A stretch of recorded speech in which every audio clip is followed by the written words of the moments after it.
pug who could talk and fly. On a super sunny day in June, right inside a cozy pet store, something amazing happened. A teeny tiny wrinkly pug puppy was born. He was so small he could almost fit in your hand.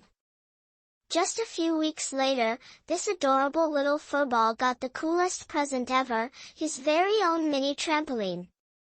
He would bounce and boing, a happy little springy sausage, and everyone who saw him thought he was the cutest thing in the whole wide world. One afternoon, when it was bath time for the pug, the pet store people were scrubbing away sudsing up his squishy face. "Whoa! Hold on a minute," one of them gasped, staring at his belly. "What's that right there?" On his tummy wummy was a perfect brown star. It was like he had a secret tattoo. They quickly took him to the vet, Dr. Fuzzyhead, who looked at the star with big round eyes. Dr. Fuzzyhead scratched her head. "I have never seen anything like it. This is unknown." As the weeks zoomed by, something even weirder started happening. This wasn't just a regular pug. He was super duper strong and had energy for days. He would zoom around, bouncing off the walls literally, and never seemed to get tired. The pet store folks thought, "Goodness me, he is just too much. Maybe he bumped his head when he was born." They didn't like anything too out of the ordinary, so they decided to sell the bouncy pug for a much lower price. Tony meets the Super Pug. Then came the best day ever. A 9-year-old boy named Tony walked into the store. Tony had cool black hair with a trendy haircut, and he wore a bright blue hoodie. His eyes were sparkling with excitement.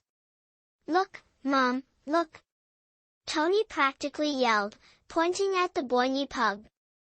"He's perfect." Tony and his mom instantly fell in love with the little pug and his mini trampoline. "Well, take him," Tony's mom chuckled. From that day on, the pug, who Tony decided to call Sparky, was part of their family. Sparky loved his trampoline more than anything. Boing! Boing! Boing! Head jump all day long. And whenever Tony or his mom talked, Sparky would tilt his head, listening with his big, curious eyes. It was like he understood every word. The birthday surprise. Then came July 4th, Tony's birthday. Balloons floated everywhere, and yummy cake sat on the table. All of Tony's friends were singing happy birthday, their voices filling the air. Sparky, of course, was on his trampoline, boinging away. But then, something absolutely crazy happened. Sparky jumped up, higher and higher. And then he stopped in midair. He just hung there, floating like a fluffy brown cloud. Tony and his friends gasped. Their jaws dropped.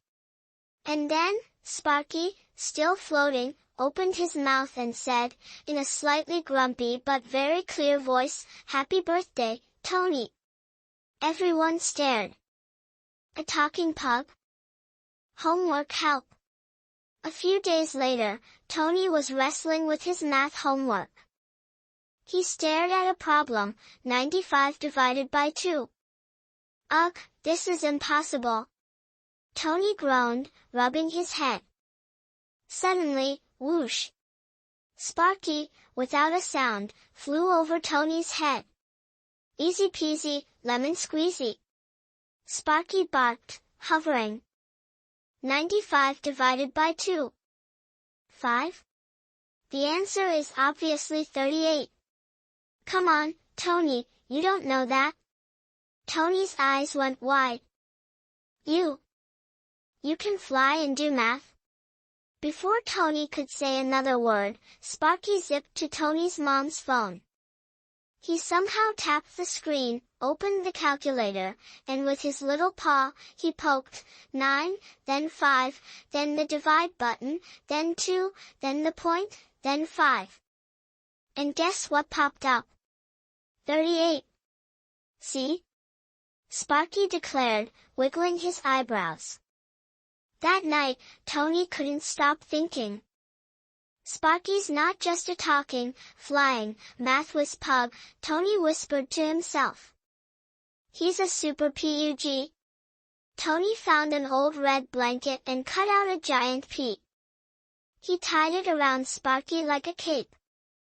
From now on, Tony announced, you are Super Pug. The Mad Cat Scientist. Months flew by, and Super Pug was getting stronger and faster. But little did they know, trouble was brewing. Deep inside a creepy, clanky place with iron walls, a dusty chalkboard, and a garage filled with whirring machines and robot parts, lived a sneaky ginger cat. This wasn't just any cat, this cat could talk too. Let's play a simple game, shall we? The ginger cat hissed, his voice raspy. He was building something. Whiz, whir, clank. Out of his machine zoomed two sleek, speedy robot cats. They looked like metal cheetahs. This ginger cat worked for a brilliant, but kinda grumpy, scientist named Larry Adisma.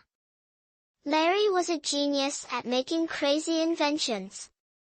He had created a special glowing drink that made you super fast and super smart. Back at the iron-walled lair, the ginger cat grinned, go, my speedy minions. Bring me treasure. Yes, sir. The two robot cats meowed in unison, their metal paws clicking, zoomed towards the biggest building in town, the bank. It had giant white pillars and a fancy sign that glowed, bank. The cats split up. One zipped up onto the roof, silent as a shadow. The other, with a mighty crash, dug straight through the floor. As its head popped out of the newly made hole, ready to sneak inside, bam! Super Pug, in a perfectly human-like stance, shot out of nowhere and delivered a lightning-fast kick right to the robot cat's face. The robot cat tumbled backward, landing with a loud clang on the polished bank floor. 911, what's your emergency? Super Pug barked, his voice sounding just like a strict police officer. That particular robot cat had been programmed to run away if it heard 911. And run it did. It scrambled to its feet and zoomed out of the bank in a blur. Super Pug, with a mighty leap, flew up through the hole in the roof, soaring higher and higher. He spotted the other robot cat, zipping across the bank's roof. The robot cat didn't even see him coming. Whoosh! Super Pug dived like a furry brown missile. Just when he was about to smash into the robot cat, he pulled a super cool move. He punched the fast cat with a powerful thwack. And then stopped himself from crashing. But the robot cat went spinning and landed right in the big hole the other cat had dug earlier. Oh, fiddlesticks! The robot cat muttered, trying to climb out. But its metal claws just slipped and slid. It was stuck. It couldn't climb the outside, and it couldn't climb the inside either. Trapped. Back at the iron-walled headquarters, the ginger cat was snoozing, dreaming of treasure. Suddenly, the first robot cat burst in, panting, Master. The plan was a failure. And I don't know where the other one is. The ginger cat's eyes snapped open. What? That stinky pug. He will pay. It'll go even harder. My hardest. The ginger cat started working furiously on new robots, sparks flying and gears whirring. Soon, he unleashed a new type of robot cat, a round, sphere-shaped cat with giant eyes and huge, floppy ears. And then, a whole army of them. 55 of these sphere cats came dashing out, their eyes glowing. Uh-oh! thought Super Pug, seeing the massive robot cat army. He zoomed into the sky, flying faster than a rocket, higher and higher, until he was way up in space. The Super Pug army. Up in space, there was a special machine, a cloner. Super Pug zoomed into it. Zazza! Poof! Zazza! Poof! He cloned himself as many times as possible. Soon, there weren't just one, but 55 Super Pugs, all floating in space. "Alright, team," barked the original Super Pug.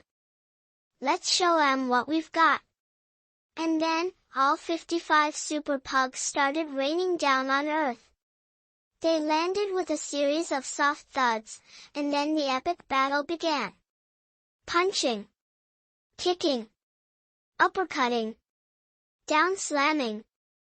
It was a whirlwind of furry, crime-fighting action. They fought for a whole hour, a blur of brown and white against the metal cats. Finally, the battle was over. The robot cats were defeated. All the Super Pugs zoomed back up into space, somehow breathing perfectly fine. They lined up and zipped back into the uncloner, becoming just one awesome Super Pug again. Super Pug, tired but victorious, flew home for a much-deserved nap. Tony greeted him with a huge hug. "You're the best, Super Pug. I'm so proud of you."